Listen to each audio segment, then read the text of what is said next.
Madame, Monsieur, bonjour et merci de nous choisir pour un nouveau forum consacré à l'actualité politique du Togo avec une question centrale entre majorité et coalition des 14. Est-ce le divorce est consommé totalement? C'est à cela que nous allons tenter, à cette question que nous allons tenter de répondre à la fin avec nos invités que j'ai l'honneur de vous présenter. Ourna Nyanta est avec nous. Ourna, bonjour. Bonjour. Ourna, vous êtes cadre de l'Union pour la République, parti au pouvoir. Tout à fait. Avec vous, Ricardo Agouzou, il est le président du Flambeau du Peuple. Ricardo, bonjour. Bonjour. Le Flambeau du Peuple qui est association membre du Front citoyen Togo Debout. Justement. Oui. Et dans la seconde partie, nous serons rejoints par Père Koumawala qui est le secrétaire national de l'Alliance des démocrates pour le développement intégral. Alors, pour commencer et balayer l'actualité politique, on ne peut pas manquer de parler de cette marche de l'opposition. La coalition de l'opposition qui reprend les manifestations de rue, c'était samedi dernier. Ourna Nyanta, est-ce que vous avez suivi ce qui s'est passé?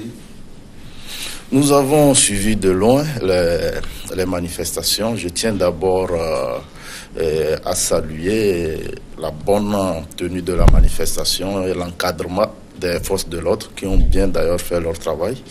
Et je profite pour déplorer cet acharnement des concitoyens contre de hauts fonctionnaires de la CEDEAO. Et je tiens à leur présenter nos excuses parce que ce sont nos parents qui le font et qu'ils n'en tiennent pas réellement compte. Ils sont là pour le Togo et le Togo sera toujours avec eux. Donc ce que vous retenez de cette mobilisation de l'opposition, ce sont les diatribes qu'on a vues sur certaines pancartes lancées à l'endroit ou contre un des facilitateurs énormément. Non, il n'y a pas qu'un facilitateur. Je dis bien les hauts fonctionnaires. Les photos des hauts fonctionnaires de la CEDEAO ont été imprimées sur des bâches et exposées au public de sorte à les livrer à la vindicte populaire. Mais c'est déplorable, ça ne se fait nulle part. On n'a jamais vu une opposition dans la sous-région se comporter ainsi. Il faut que nous puissions montrer que nous sommes des gens bien éduqués. Il ne faut pas jeter de l'opprobre sur les cadres togolais que nous sommes, sur l'élite politique togolaise. Ça ne se fait nulle part. Il faut respecter les institutions partenaires de votre pays. On va revenir au fond de cette manifestation, mais sur la forme. Est-ce que ce n'est pas plutôt réussi, ce test de mobilisation de l'opposition, parce que beaucoup pensaient que tout était fini pour cette opposition, que foule ne serait plus dans la rue? Non. Il n'y avait pas la foule. Il y avait bien entendu des militants de l'opposition, quelques militants qui ont marché. On a vu des bus venir de quelques villages environnants, d'Aného, Anfouin, Vaughan. Nous avons tout suivi. Quelques bus qui ont transporté les gens de ces villages pour venir quand même. Pour citer peut-être une presse libre, je prends une dépêche de l'agence France Presse qui dit plusieurs milliers de personnes sont descendues samedi. C'est le langage habituel. Si UNIR descend dans les rues, vous verrez également plutôt plusieurs millions de personnes. Alors, donc je dis, c'est l'exercice libre de la vie démocratique, c'est l'expression des libertés publiques. La marche n'est en rien une menace pour notre société. Notre pays a opté pour la démocratie et c'est aussi une voie d'expression des partis politiques qui s'opposent au pouvoir en place. Nous trouvons ça normal, ce n'est pas inquiétant. Ricardo Agouzou, est-ce que vous avez suivi de près ou de loin ce qui s'est passé samedi dans les rues de Lomé? Merci beaucoup. Je pense que j'ai suivi de près ce qui s'est passé hier. Mais d'abord, M. Ouro parlait au nom... Ourna. Oui. Merci. Il parlait au nom de la coalition. Je pense qu'il est dans son rôle. Mais il ne lui revenait pas de parler au nom de la coalition. Est-ce que nous avons suivi ce que la coalition a pris ses responsabilités? C'est le constat que nous avons fait. Il y a les politiques qui se sont donnés à une institution et à un moment, ils se sont rendus compte que la façon dont les choses sont en train de se faire, ce n'est pas dans la normale. Il fallait juste recadrer le tir. Et je pense que c'est ce que la coalition a fait. Maintenant, quand on dit c'est un acharnement, ça dépend de la façon dont vous jugez les choses. Mais je dis que quand quelqu'un vient pour régler quelque chose et la personne ne le fait pas comme il le faut, il faut l'interpeller. Et que dites-vous du nombre, finalement? Parce que Ourna semblait minimiser les sorties des militants de l'opposition. Il a même raillé en disant qu'il y a eu manœuvre import-export. Oui, non, je relate les faits, je n'ai pas rayé, je n'ai pas minimisé, ce sont les faits. Je pense qu'il est de UNI et vous avez toujours vu l'appréciation de ce parti lors des manifestations. Au début, nous avons suivi le ministre de la Sécurité qui sortait sur les médias et vous voyez comment on nous décomptait les choses. Donc aujourd'hui, ça ne m'étonne pas quand un cadre d'UNIR dit qu'il n'y a pas une foule. Mais en tout cas, je sais que les vrais cadres du UNIR qui étaient dans leur maison, dans leur bureau hier, avaient tiqué. Parce que les gens pensaient à un moment que le peuple était essoufflé. Mais hier, les gens ont démontré qu'ils sont toujours debout. Et donc, ils ne laisseront pas les choses faire. C'est ce que moi j'ai constaté hier. Mais il dit que des véhicules ont été mis à la disposition de certains militants de l'intérieur pour les convoyer vers les manifestations. Je ne sais pas si je dois aller quelque part et c'est loin. C'est interdit que je prenne un véhicule. Je ne sais pas. Vous savez que la marche a été laissée seulement dans un seul canton de Baie. Quitter Agoy pour aller à Baie, ça fait des kilomètres. Et donc, si on veut se servir des véhicules, c'est interdit? Je ne sais pas.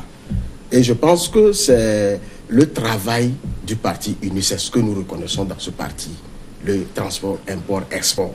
Donc aujourd'hui, ce n'est pas un cas de délire qui va essayer de taxer l'opposition de cette attitude et ça va m'étonner. Mais comment vous analysez quand il y a manifestation de l'opposition? Est-ce qu'elle vous amuse? Est-ce que vous êtes inquiété? Comment, au sein du parti UNI, vous prenez... Non, écoutez, ça ne peut pas amuser. Ça ne peut pas amuser. Je dis que notre pays et son président... on a opté pour la démocratie et le président se vertue tous les jours à asseoir les institutions, à faire en sorte que il y ait l'ancrage de la démocratie dans notre société. Et quand des citoyens s'expriment, ils doivent être écoutés. Et le gouvernement ou ceux qui participent à la vie publique ne peuvent pas être indifférents aux manifestants et aux manifestations de l'opposition. Donc quand les gens sont à l'écoute et ils apportent des solutions. Mais aucun gouvernement ne peut céder au dilatoire. Aucun gouvernement ne peut laisser libre cours à des déviances politiques, ne peut laisser libre cours à la destruction de son économie. Ça ne se fait nulle part, ce n'est pas possible. Donc autant interdire les manifestations publiques? Pas du tout. Elles seront, si les manifestations se déroulent dans le cadre de la loi, du respect des itinéraires établis, il n'y a pas de problème. L'État a le devoir de mettre les agents de sécurité pour encadrer les manifestants. Je crois que c'est ce qui se fait depuis. Et vous savez d'ailleurs qu'un parti a manifesté pendant 5 ans tous les samedis. Il y avait jamais eu de problème. Ils ont toujours été encadrés. Si la C14 ou C13 ou C12, je ne sais pas comment le dire, parce que hier, j'ai fait un tour à Agoy pendant qu'on manifestait quelque part, un parti tenait sa réunion hebdomadaire de façon normale. Et je me demande si on peut encore parler de C14. Ça, c'est une parenthèse. Mais je dis, s'ils veulent marcher tous les samedis, libre cours à eux, c'est l'expression de la démocratie. Je pense que j'ai apprécié un mot de mon débattier, parce qu'il dit, lorsque les gens manifestent, il faut les écouter. Mais j'aurais voulu qu'il soit un peu courageux pour le dire au président de leur parti, d'écouter les gens qui sont dans la rue. Si des simples militants savent aujourd'hui que lorsque les gens sont dans la rue, c'est parce qu'il y a un problème, il faut les écouter, je ne comprends pas comment leur premier responsable puisse être muet depuis le début de cette crise. Mais il a nuancé, il dit que quand il s'agit de dilatoire, il faut les laisser marcher. Non seulement ça, il faut dire que dès le début, depuis 2017, dès le début des manifestations, le gouvernement a apporté des réponses. Des réponses qui parfois ont été... La première des choses, c'est le gouvernement a dit, ok, les gens réclament en urgence les réformes. C'est l'introduction d'un projet de loi à l'Assemblée nationale que l'opposition a refusé de contribuer à améliorer et voter. La deuxième chose, après la tenue de la réunion de la CEDEAO et l'adoption des recommandations, le gouvernement demande à l'opposition de venir pour qu'ensemble, l'on puisse définir comment mettre en œuvre les recommandations. L'opposition dit non, nous attendons la CEDEAO, nous n'allons pas vous rencontrer. On a attendu des semaines pour qu'il y ait une première réunion du comité de suivi de la CEDEAO et qu'on ait encore d'autres directives. Vous voyez, je ne vais pas me mettre à citer. Il y a beaucoup de faits qui montrent qu'en réalité, d'abord, le président de la République a toujours apporté des réponses aux préoccupations des populations, mais l'opposition est restée enfermée dans un dilatoire. Pour quel objectif, je ne sais pas. Ok, je pense que lorsque il dit que le pouvoir a apporté une réponse en introduisant un projet de loi en septembre, il s'agit de quel texte? Maintenant, l'opposition est allée accepter, apporter des amendements sur ce texte. Est-ce que le parti UNIR avait accepté ces amendements?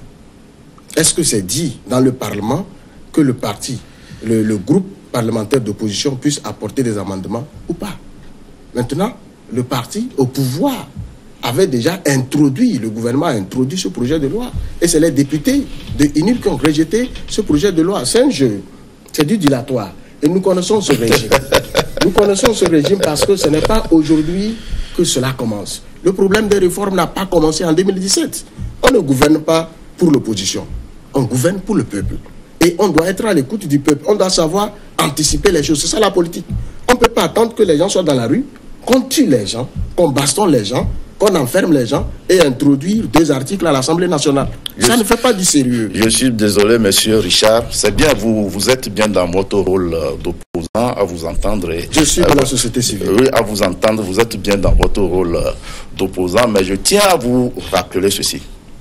Avant les manifestations violentes du mois d'août 2017, il y avait un processus en cours pour la réalisation des réformes profondes.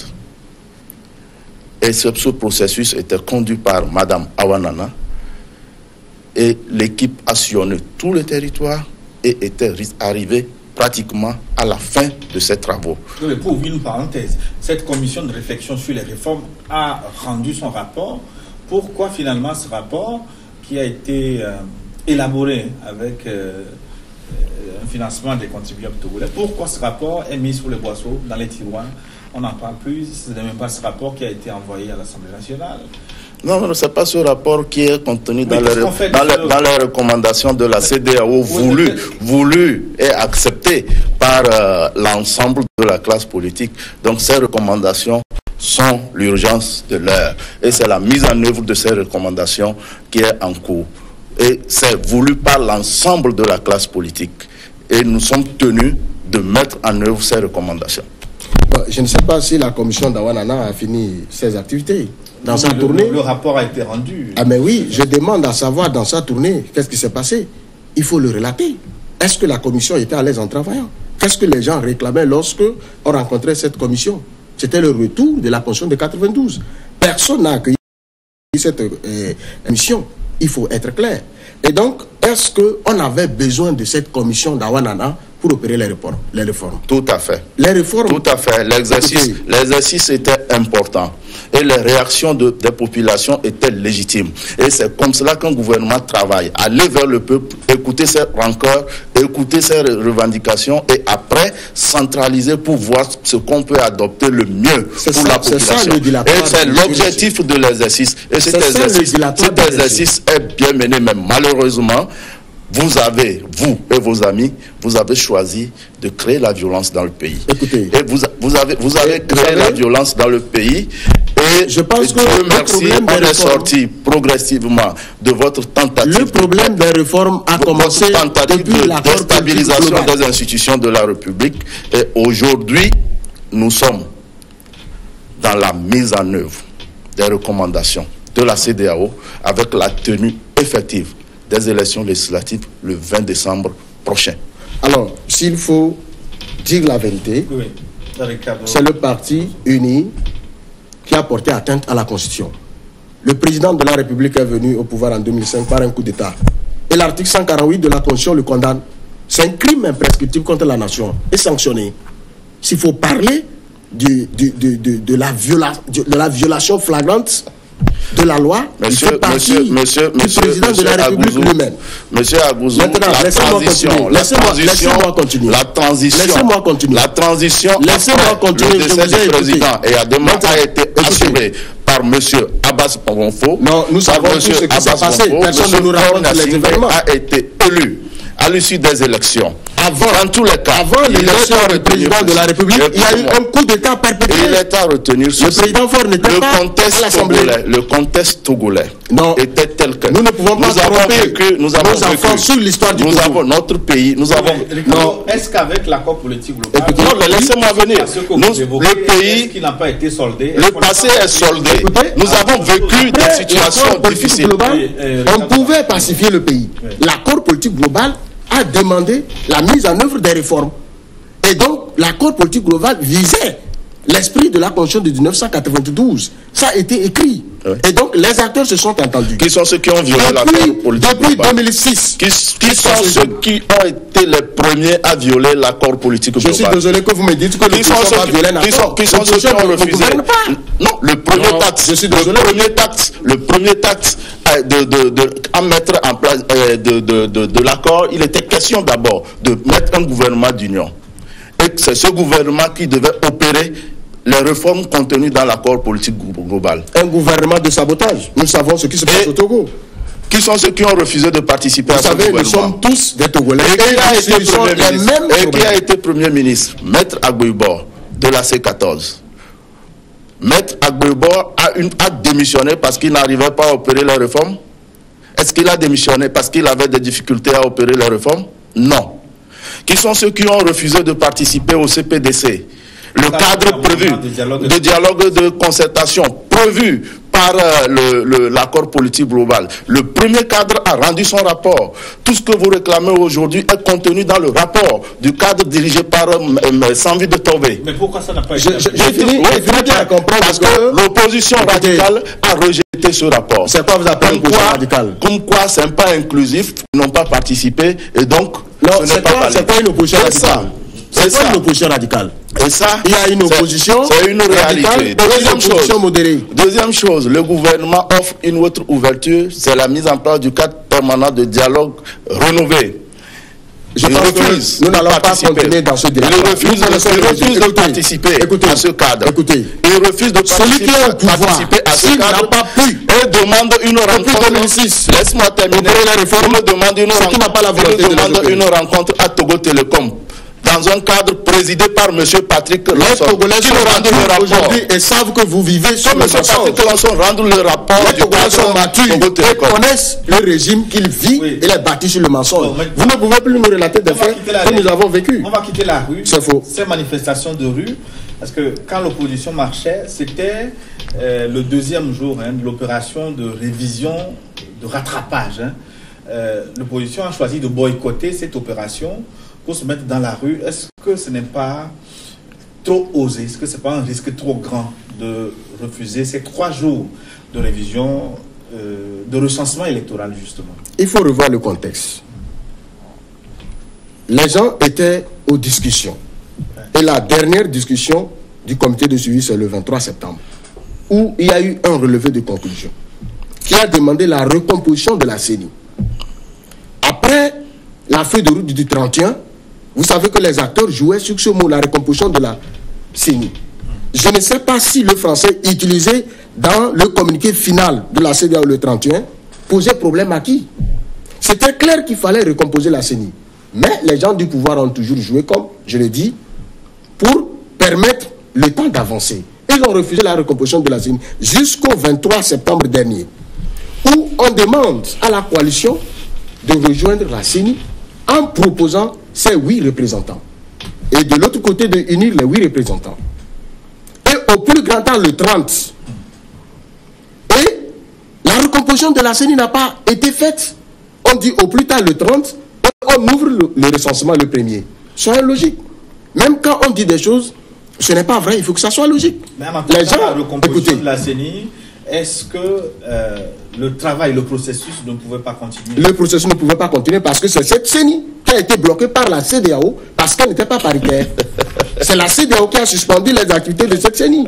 Et juste après le 31, ça a été bizarre que la CENI sorte avec ses communiqués, commence par travailler, alors que ce qui a été demandé n'a pas été fait. Mais pourquoi maintenant, je termine. Demandé à la CENI d'arrêter si elle l'estimait? Nous allons revenir sur cette CEDEAO. Je termine. On dit jusqu'au 30, vous rejoignez la CENI. Oui. Et le premier, on commence le recensement. Il ne faut pas oublier les dispositions du code électoral qui dit que c'est les membres qui siègent à la CENI qui sont représentés dans les CELI et dans les CLC. Oui, les comités de liste et cartes. Oui. Comment vous pouvez faire un processus de recensement sans avoir vos représentants dans les CLC? Oui. C'est aberrant. Bon, maintenant, aujourd'hui, on n'a pas fait ça. On revient dans un processus de dialogue au niveau de Conakry et on donne 3 jours. Vous pensez que les 3 jours peuvent suffire aujourd'hui de régler le problème des Togolais? C'est pourquoi j'ai dit que ce régime est toujours dans le dilatoire. Et si vous voulez maintenir cette position, vous n'allez pas vous en sortir. Oui, on va renvoyer la question à Oubranyaka, dans la mesure où, comme il a dit, lors de la réunion du comité de suivi, la deuxième réunion du 23 septembre, il a été acté la recomposition de la CENI. Est-ce qu'il n'était pas normal d'attendre que tous les représentants rejoignent la CENI avant d'entamer le processus de révision? Vous savez, si j'avais le communiqué ici, le relevé de conclusion, j'allais vous le relire. La CEDEAO n'a pas arrêté l'État. La CEDEAO n'a aucun pouvoir pour arrêter les institutions régulièrement établies. Nous étions dans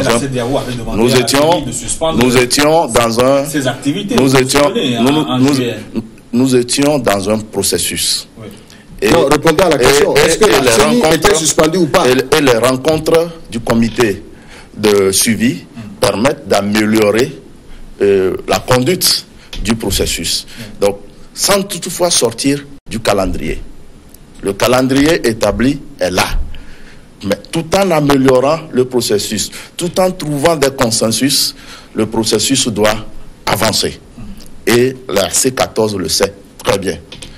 Vous savez, les élections, la participation aux élections n'est pas obligatoire.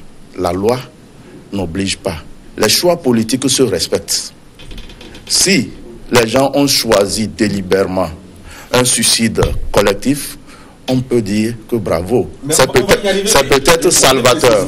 C'est peut-être salvateur. On a demandé aux autres de rejoindre la CENI. Est-ce que ce n'était pas logique de les attendre avant d'enclencher le processus? Non, pas du tout. Ils viennent intégrer le processus. Le train était déjà en marche, comme nous le disons. Ils n'avaient qu'à venir embarquer.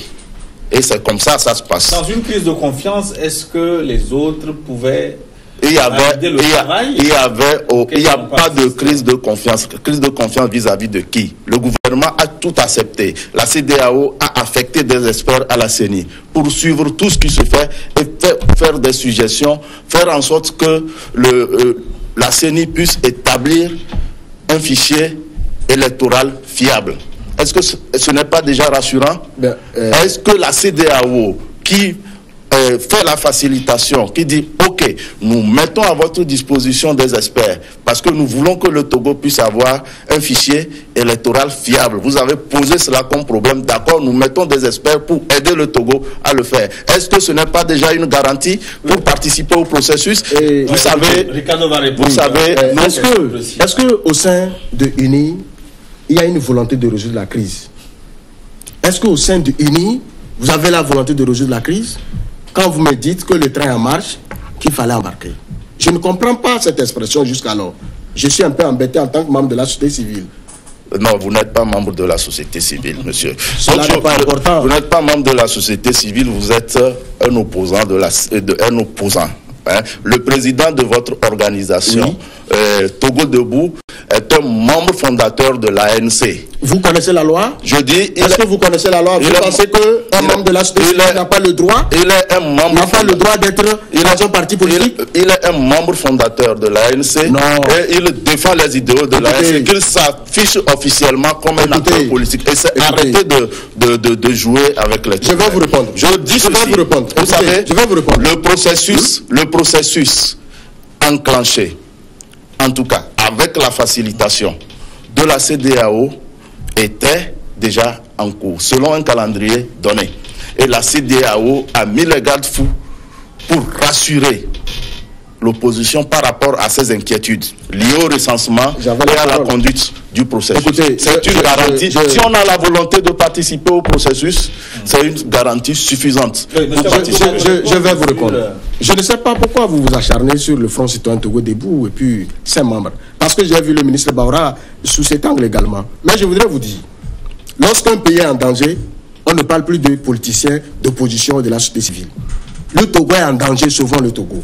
Laissez ce que vous dites là, ça ne nous arrange pas. Ce n'est pas un bon débat.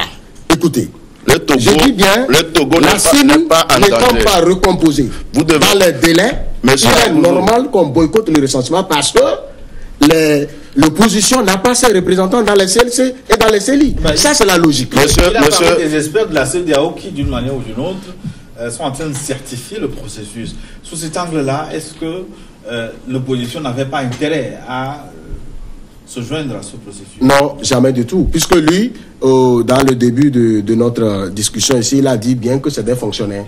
Nous connaissons ce que c'est qu'un fonctionnaire. Nous savons, le fonctionnaire ne veut jamais perdre son pain. Nous n'allons pas regarder les experts dans une illogique et accepter contenir l'accord de coût. Nous avons, en tant que membres de la société civile, nous avons posé le problème.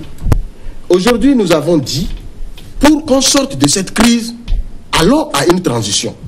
On ne peut pas remettre à un protagoniste la charge de résoudre le problème au Togo.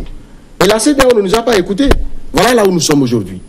Vous pensez que si UNIR avait la volonté de résoudre cette crise, on devrait appeler la CEDEAO? Non. Donc aujourd'hui, nous disons que le problème des experts que vous nous citez, le problème des hommes que vous nous citez, nous avons compris qu'ils sont en collaboration avec UNIR. Pourquoi nous allons accepter dans ça? Monsieur Gilles Boko, j'aimerais dire quelque chose aux Togolais. Il n'y a aucun danger qui plane sur le Togo. Il y a des citoyens togolais qui sont un danger pour le Togo. Et qui sont un danger pour l'économie du Togo. Donc finalement, le danger plane? Non. Le Togo n'est pas en danger. C'est ce que je dis, il faut être logique. Le Togo n'est pas en danger. Oui. Mais il y a des citoyens togolais qui s'érigent en danger pour le Togo. S'il y a des dangers, et qui veulent bloquer l'économie du pays parce qu'ils l'ont exprimé d'ailleurs comme résultat de leur manifestation sur les antennes. À la première question, quel est le résultat de tout ce que vous avez fait? Nous avons réussi, et c'est un leader de la C14 qui le dit, nous avons réussi à bloquer l'économie. Oui, alors, en toute fierté, c'est pour vous dire... Ce que vous dites n'est pas dangereux. C'est pour vous dire, ce que vous dites. Je vous dis... Alors, qu'allez-vous faire des dangers? Je vous dis une chose, le processus suivra son cours. Oui. Les élections auront lieu le 20 décembre. Et quel sort allez-vous réserver aux Non, le processus suivra son cours. Et nous demandons à chacun de mener ses activités dans le respect des tests en vigueur. Dans tous les cas, un État est tenu de prendre ses responsabilités pour protéger son économie, pour protéger ses citoyens. Et si des gens sortent du cadre de la loi, l'État prendra ses responsabilités avec les mesures les plus conventionnelles possibles. Ok, voilà. Je voudrais dire à mon co-débattier que vous n'effrayez personne avec le 20 décembre. Avec les mesures, les dispositions dont vous parlez, vous n'effrayez pas un peuple. Je vais vous dire. Non, je vais vous dire. Lorsque vous vous adressez dans tous les cantons du pays. Vous êtes un acteur politique. Et lorsque vous vous adressez à un acteur politique, il faut vous adresser avec respect mutuel. Il vous respecte, vous vous respectez. Vous ne respectez pas.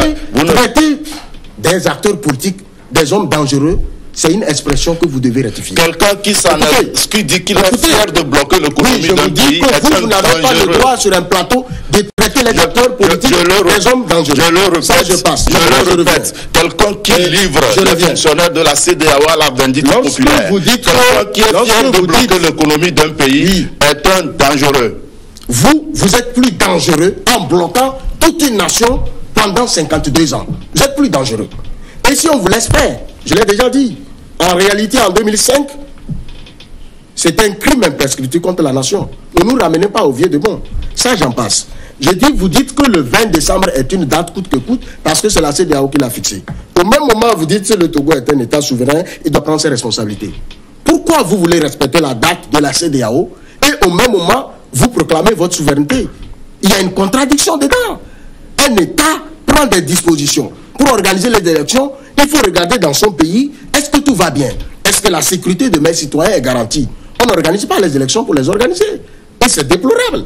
Maintenant, il revenait au gouvernement et au président de la République conscient, parce que les citoyens lui ont confié leur liberté de les gérer, que la situation dans laquelle nous sommes, la CEDEAO ne pouvait pas organiser les élections. Il ne revenait pas à l'opposition d'interpeller le chef de l'État. Il ne revenait pas à la société civile d'interpeller l'État.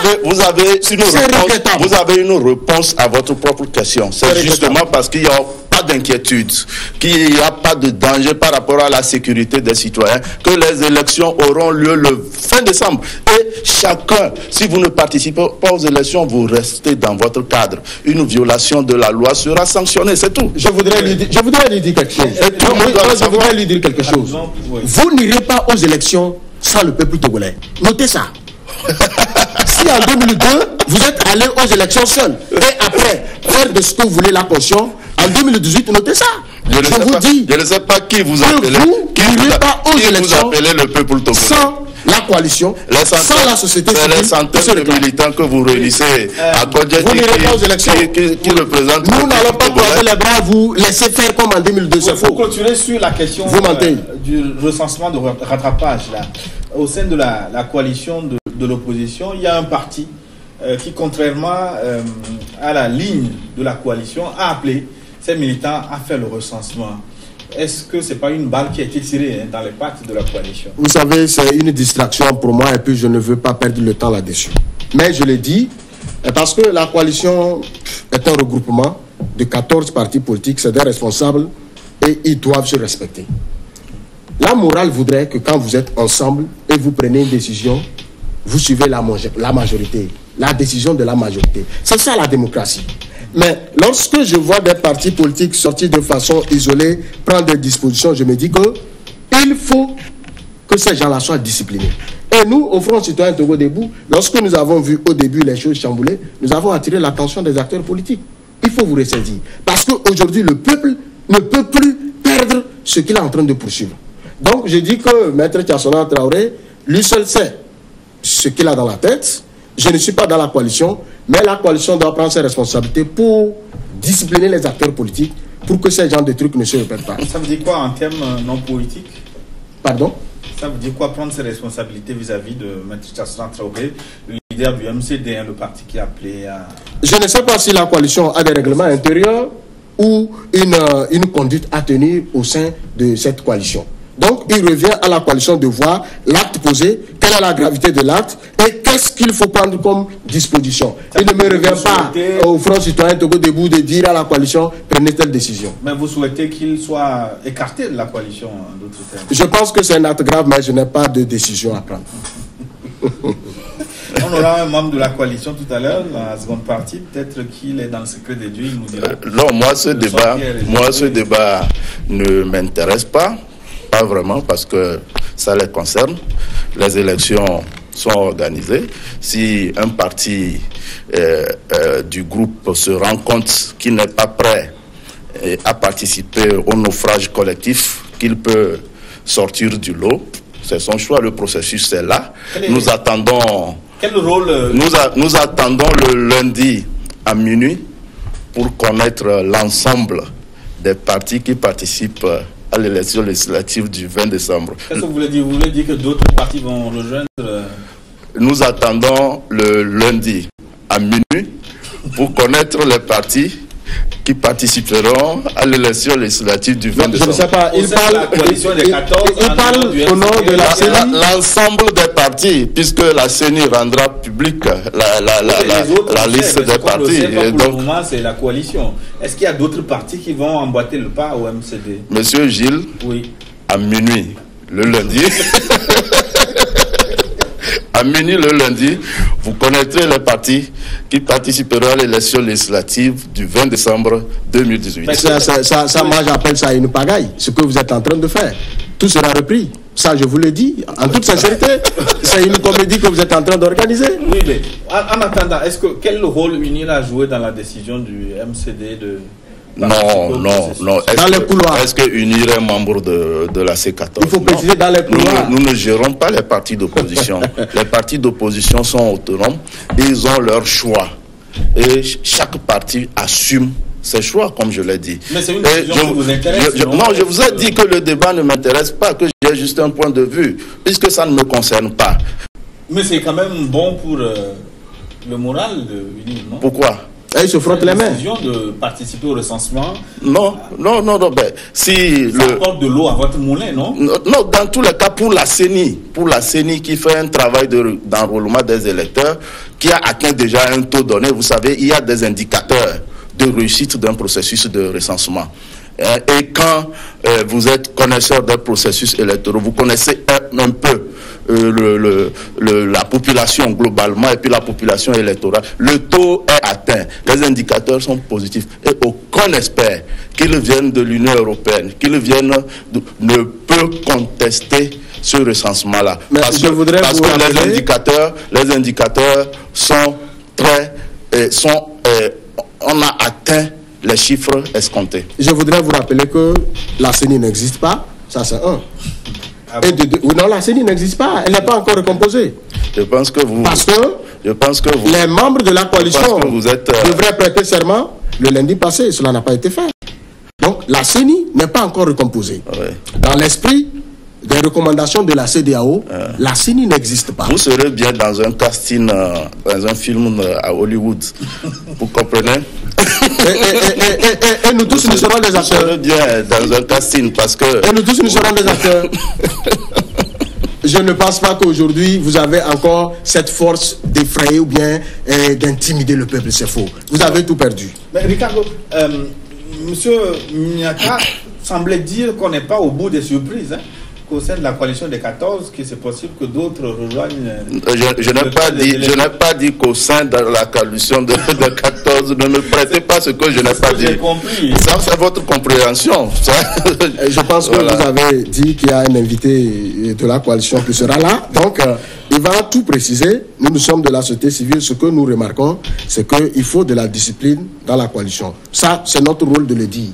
Et nous l'avons dit. Parce que quand ça commence comme ça, ce n'est pas aussi responsable. Est-ce que j'ai dit l'acte il est grave? Maintenant, quelle décision faut-il prendre? Je ne sais pas. Mais lorsque les gens pensent qu'ils vont procéder à la décapitation de certains leaders politiques, on a déjà fini avec l'UFC. Maintenant, on va chercher à voir quel parti aussi il faut abattre. Ça, c'est le système de ce régime. Nous savons. Donc, ça n'engage que ceux qui se laissent faire. Mais malgré tout, le processus suit son cours. Je vous dis que le processus électoral n'a pas encore commencé. Il faut une CENI. Bon, l'encre, la quantité, enfin, la livraison, la CENI a été livrée samedi en termes d'encre indélébile. Alors, monsieur le journaliste, je vous pose une question. Vous croyez à une élection le 20 décembre? Non, soyez sincère. Vous croyez à une élection le 20 décembre? Le journaliste n'a pas de croyance. Le journaliste pose des questions. Non, mais vous voyez la situation actuelle, c'est clair. Vous savez, j'ai accepté venir à ce débat parce que j'aime bien votre chaîne et que j'aime partager. Mais je vais vous dire une chose.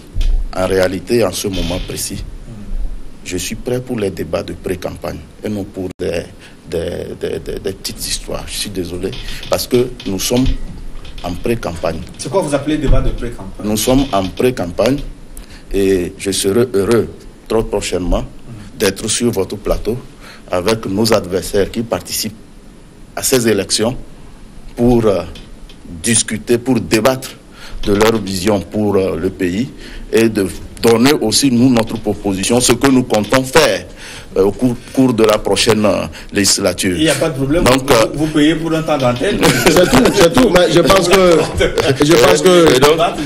donc nous ne sommes pas là pour dire... Vous savez, l'État est en place, les institutions sont en place et elles joueront leur rôle jusqu'au bout, dans le respect de la légalité. Oui, mais est-ce qu'il ne serait pas intéressant de s'arrêter un moment, d'écouter un peu ce que les autres aussi disent, hein, l'autre son de cloche? Est-ce qu'il faut les ignorer totalement, Ounaniata?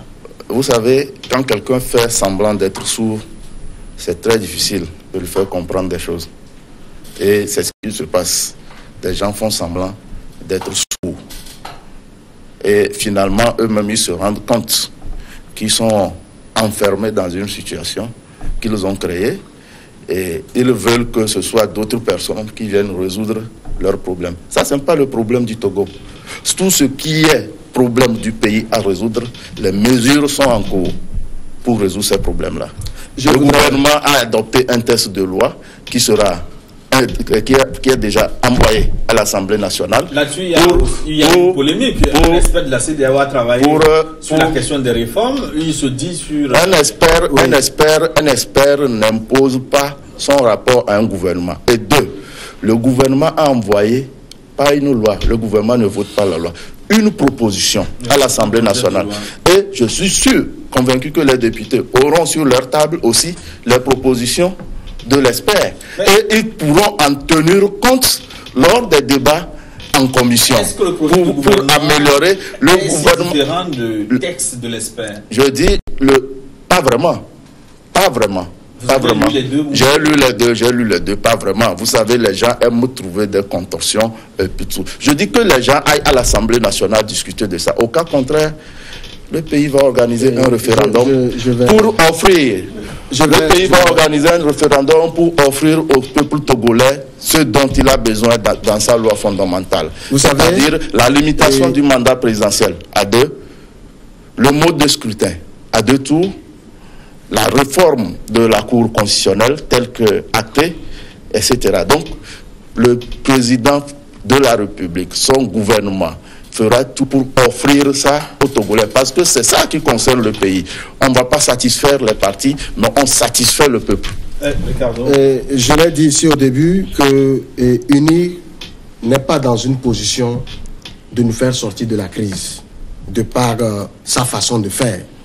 Et je suis désolé quand vous me dites que le texte envoyé par le gouvernement n'est pas différent de ce que l'expert a rendu. Il a dit ici pas si différent. N'est pas si différent. Il faut que je vous explique.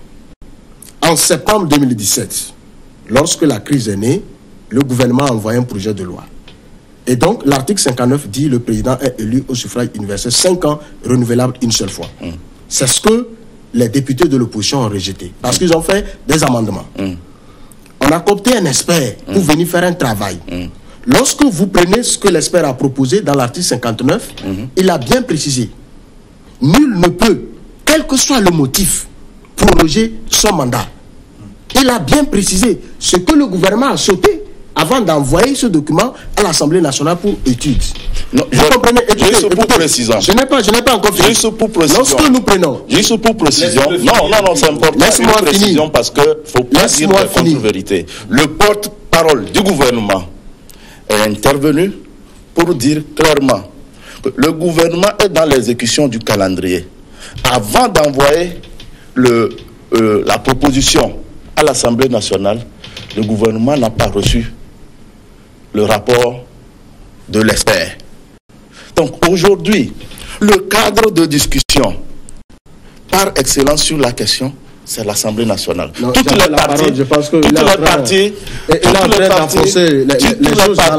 Toutes les parties auront certainement le rapport officiel. Oui. Monsieur Nyantar, soyons sincères. Hier, j'ai écouté le porte-parole du gouvernement, M. Baura. Tout ce que le ministre dit sur les antennes, vous avez une fois vu une vérité dedans? Soyons sincères. Je vous dis que vous comptez un expert pour résoudre une crise, proposer une loi qui doit passer à l'Assemblée nationale. L'État n'a pas compté l'expert. Écoute, et vous n'avez pas encore reçu le document de l'expert, et vous donnez finalement le droit. La CEDEAO, c'est qui l'intéresse. Mais c'est ce que je vois, puisque vous avez dit ici qu'il ne faut pas traiter la CEDEAO de tel. Pourquoi le gouvernement ne peut pas demander à l'expert? Nous sommes dans les délais. Le travail qu'on vous a donné, vous êtes où? Et le gouvernement se permet de traduire un texte. Et je vous dis que le gouvernement avait le texte avant de le modifier et l'envoyer au niveau de l'Assemblée. Qu'on ne nous trompe pas. Aujourd'hui, le problème, c'est quoi? C'est que, vous savez, le plus bas peuple a ses yeux dans la politique. C'est ça qui fait que unir danse autour d'un même point. Parce que les réseaux sociaux sont là et les citoyens ont leurs yeux. Et donc, on nous dit que ce document de l'expert a fuité. Donc, on donne des arguments qui ne sont pas corrects. Mais pourquoi quand la date de la CEDEAO arrange, on accepte, mais quand l'expert prend son rapport, si ça n'arrange pas, on dit qu'on est souverain? Non, pas du tout. Personne n'a dit ça. Je vais vous dire une chose. Le gouvernement est dans son rôle. Ouais. Le cadre de discussion pour l'amélioration du texte de loi, c'est l'Assemblée nationale. Et l'Assemblée nationale, depuis le début de la conduite de la facilitation par la CEDEAO, a toujours joué son rôle. Ça veut dire quoi? Dans le cas précis, le rapport de l'expert, puisque le mandat, c'est la CEDEAO. L'expert doit rendre le rapport d'abord à la CEDEAO et à la CEDEAO maintenant de l'envoyer aux parties prenantes qui auront à discuter dans le cadre prévu. Le cadre prévu pour discuter du texte, c'est l'Assemblée nationale. Mais le gouvernement est dans son rôle. Son rôle, c'est ce qu'il a joué en envoyant une proposition. Ce n'est pas un document imposé à l'Assemblée nationale. L'Assemblée nationale, avec les députés du pouvoir comme de l'opposition, aura certainement le document de l'expert. Et vous savez, depuis le début, à chaque fois que sur les décisions de la CEDEAO, l'Assemblée nationale ne lésine pas à entériner et à faire avancer les choses. Moi, je pense que ce n'est pas responsable. On ne peut pas avoir un expert qui fait un travail. On n'attend pas. C'est qui le mandat de ce travail? C'est qui le mandat? Et donc, on propose un autre texte à l'Assemblée. Oui. Et donc, lorsque le texte sera à l'Assemblée et l'expert fournit maintenant son texte, que fera le gouvernement? Oui, Ricardo, donc c'est une question de logique. Le débat n'est pas terminé. Je vous propose une petite pause. On va se désaltérer. Vous pouvez même prendre du café si vous le souhaitez. On va suivre une nouvelle édition du journal et on revient tout de suite pour la seconde partie de l'UFA. Merci.